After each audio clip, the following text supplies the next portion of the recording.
సమాధానం చెప్పండి అంటున్నారు. అని మాట్లాడుతూ ఉన్నారు. మా నాయకుడు కేసీఆర్ వారే వస్తారు, వారే పాలిస్తారు. చేసింది అప్పులు రాష్ట్రాన్ని సర్వనాశనం చేసింది కేసీఆర్.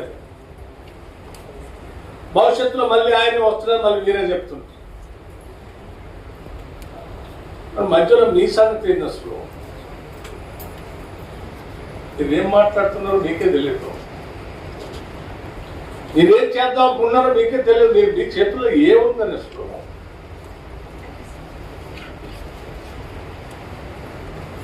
అబద్ధాలు పోగేసుకొని ప్రచారం చేయటం తప్ప మీ చేతుల్లో ఏముంది?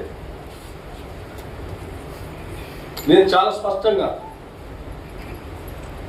నిజంగా మీకు ఏమాత్రం బాధ్యత ఉన్నా 10 సంవత్సరాలు ఈ రాష్ట్ర ముఖ్యమంత్రిగా పనిచేసిన కేసీఆర్ గారికి సవాల్